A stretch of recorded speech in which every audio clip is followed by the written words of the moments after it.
Okay, so I don't know if I can splice those things together, but if I can't, I'll start here. But anyway, this is my book unveiling. And I'm sorry, it's starting at the box. Great books are just like, oh my God, the box brings me joy. Anyway, the hardest part of this so far was cleaning off the space of my kitchen. But anyway, here's my first book I'm going to unbox for you. It is The Education of Augie Muristy.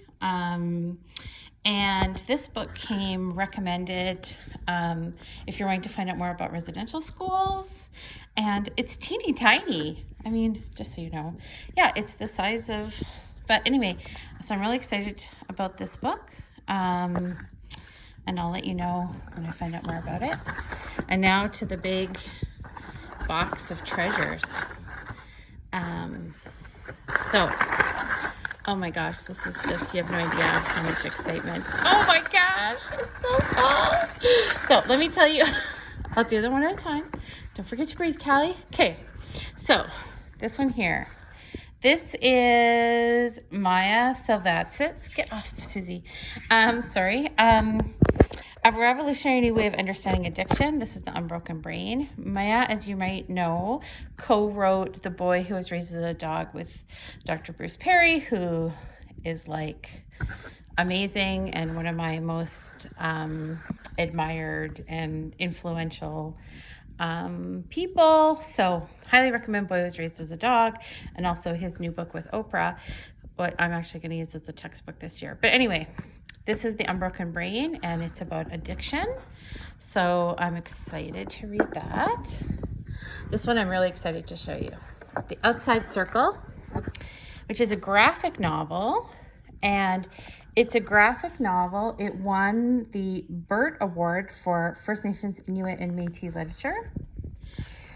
And it's a graphic novel that is about Indigenous issues, and in particularly about some of the healing happening in terms of connection to culture. And it's about the rates of incarceration among Indigenous people. And it's a graphic novel. I just dig that so much. Wow, these are really good images. I just saw one that was very cool. Anyway, look at this. Look at that one. Anyway, so I'm very excited about that, as you can tell. Oh, this is an interesting one. Okay, this one is about what we don't talk about when we talk about fat. So this is a book about looking at biases and how we perceive people of different body size and shapes. And I really love Roxane Gay's work, and she's one of the people who reviewed the book. And yeah, so I think that'll be really interesting from a feminist lens. And so I'm really excited about that one. Oh, this is a cool one too. I'm excited about them all. Oh, this one. Okay, so this one here, Rad Families, a Celebration. So for many years, I've taught social work with families. For the last 2 years, I haven't, but I'm going to be teaching it again. And this is an anthology, and you'll see this. It's not an anthology of experts. Instead, it's really about real families and how messy they are. And so I'm really looking forward to digging into Rad Families and seeing about that. So that's cool. Oh my gosh, you guys are still so many. Okay. Oh, the Menopause Manifesto. I started to follow Dr. Jen Gunter on Twitter, and she's amazing. And she also wrote this other book, The Vagina Bible. But honestly, this speaks to me in so many levels at this current time in my life. But again, it's about understanding women's experiences with aging and development. And so that is something I'm definitely going to read this summer. Bird by Bird. Bird by Bird actually came recommended. This is an old book. This is the 25th anniversary edition of Bird by Bird, and this is by Anne Lamott. And I actually read it on a couple things that it was some people's most influential books. And Matt Haig, who is an author I really love, recommended Bird by Bird as a book that has gotten him through some dark times. And I just thought it's awesome. Specifically, I would like to incorporate more academic writing in my life. So I thought it would be a very great, inspiring book for that. I don't know much about Bird by Bird, but it was recommended by lots of people. So this is a book, the Somatic Therapy Workbook, that I found when I was searching for all my other books. And it's something that I want to incorporate a little bit more into my mental health class, which again, I haven't taught for a couple of years, but I will be taking back this year. In terms of self-care for practitioners, and it has some really kind of cool looking things, and it came highly reviewed. So that's a book I'm going to be incorporating into my classwork. Unwinding Anxiety. Okay, I'll talk about that after. This is by Judson Brewer, and it's about science and some of the new information about cycles, and also a little bit about brain plasticity, I believe. So I'm always looking to kind of freshen up my toolkit.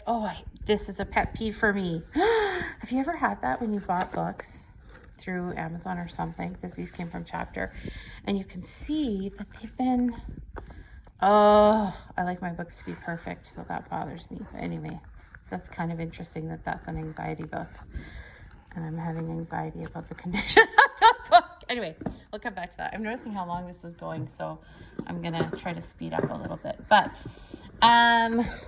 okay, group.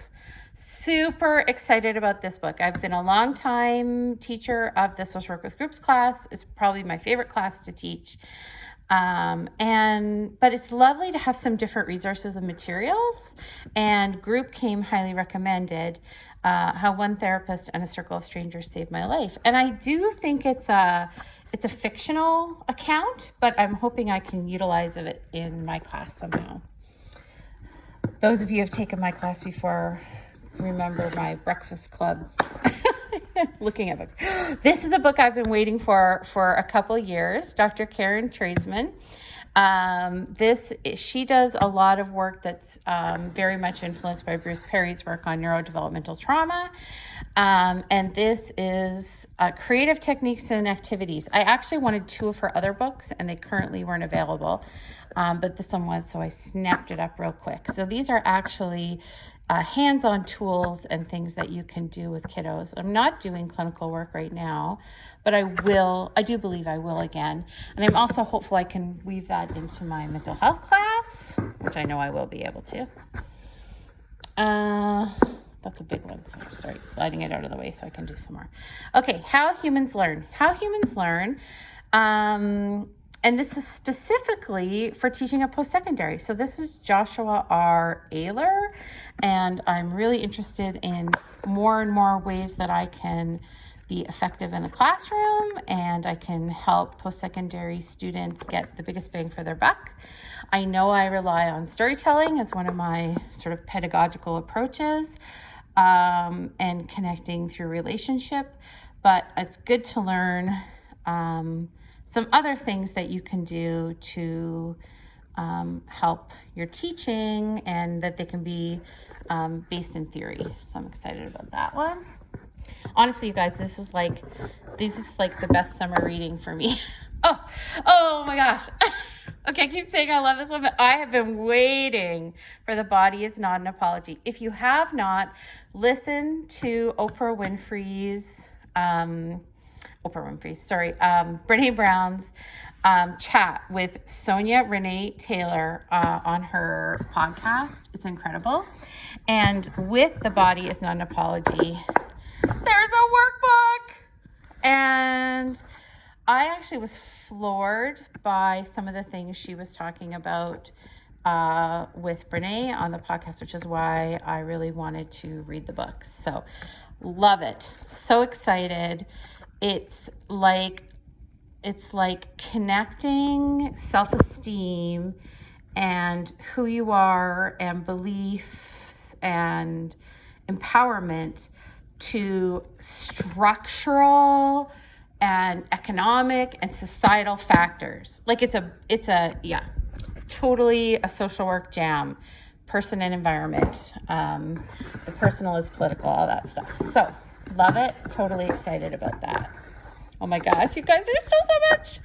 The Great Believers. The Great Believers is a novel. I sneak a novel into my order every so often.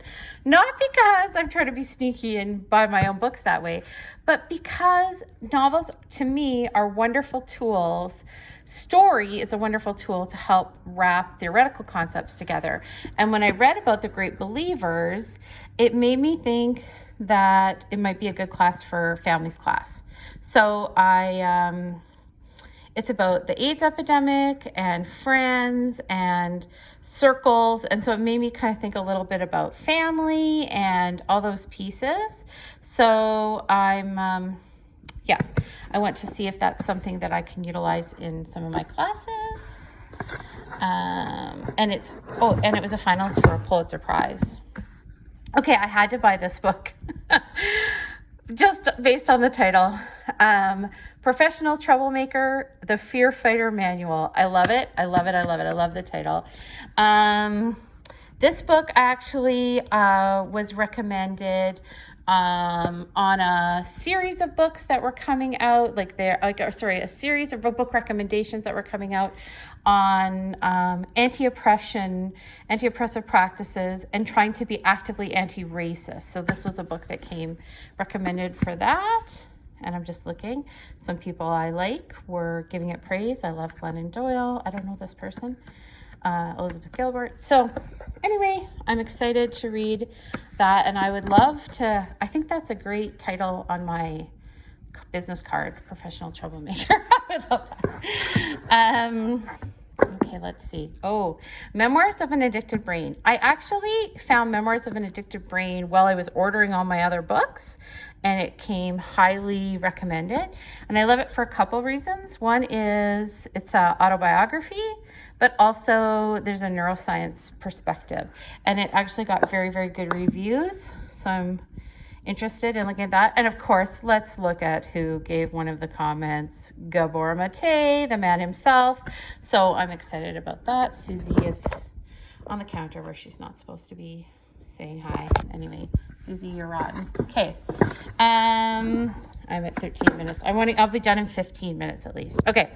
Martha Beck, The Way of Integrity. Martha Beck is, if you haven't heard of her before, she is a legend in the field of psychology. And she's amazing. And when I saw on social media that she had a new book coming out, I just thought I had to have it. And so I'm hoping this is something I can incorporate into all my classes, but also The Way of Integrity, finding the path to your true self. And I just feel like I'm sorry, I just have to. Anyway, this just is becoming so much more relevant day by day, I think. So anyway, excited about that one. Well, clearly I'm excited about everything. But anyway, The Bully at Work, what you can do to stop the hurt and reclaim your dignity on the job. I've tried a couple different books around this issue, harassment at work, bullying at work. And I frankly haven't been that impressed with anything. A couple have had good titles and sounded good. But this one has maybe a little bit more content. So I am excited to read a little bit more about this and find out when this has happened, what to do. Just, if I could just tell anybody anything, it would be document, document, document. You never know what you're going to need those documents for.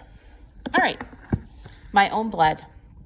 My Own Blood is a memoir, and again, came highly recommended. And then look at our man, Gabor Mate. I wonder if they've actually, do you think they read all these books, or did they just, I'm sure they do. Some of them do, probably. Anyway, I would love nothing more than to get sent these books and get to read them for. But anyway, again, this is a book that I was hoping that I'd be able to look at and utilize in several of my classes, but it's about when you have a child with who this is their language, are profoundly disabled children, and how it impacts families and how it impacts community. And yeah, I just thought it would be very poignant and interesting, and a story that we need to hear more about, because I think when we talk about people who are marginalized and people's stories and experiences that are marginalized, oh shoot, I'm past my 15 minutes. Anyway, people with disabilities for sure. And then I have one more, emotional agility. I have another box coming, so I'll do one more unboxing. This came from Brené Brown, listening to her podcast, listening to her chat with Susan David, who was frankly flippin' amazing. So if you're not sure if you're interested, listen to Brené Brown's podcast with Susan David. She said a couple things that really shifted for me. She talked about letting go of things that you formerly wanted if they're no longer serving you, which is actually the reason why I gave up my position as being a coordinator. Sometimes, you get what you want and then find out it isn't what you want and it's not making you happy. So that was one. And she also said, people say they want no stress in their life. And she said, those are dead people's goals. The only time you don't have any stress in your life is when you're dead. And she's just funny and smart. And anyway, I'm really excited to read this book, Emotional Agility. Again, some pretty big guns here who have said that this was a good book. If you haven't read Daniel Goleman, he's quite great. I really like Gretchen Rubin, although she's a little fluffy. So anyway, that's Susan David. So that's my unpacking. There you go. I have a whole nother shipment still to come. Susie's enjoyed this immensely. She's now that on the counter, as you can tell. She clearly doesn't ever go there. And yeah, so hope you enjoyed this video. If you think I'm a weirdo, well, I am. I'm okay with that, but I don't have to put another one on. But seriously, I would love to hear other people's summer book. I will probably read all of these this summer. I'm not even kidding. So it's my jam. So anyway, thanks everyone. Talk to you later. Bye.